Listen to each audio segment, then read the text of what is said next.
Hello guys, good afternoon. Yan po. Kami naman po ay aalis papuntang mall kasi may bibili lang po kami. Wala kaming walang pambaon yung mga bata kaya bili kami ng mga hotdog, yung mga tosino. Ay. Hello.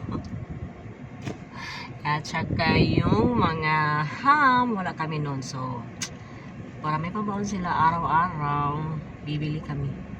So, yan guys. Bye!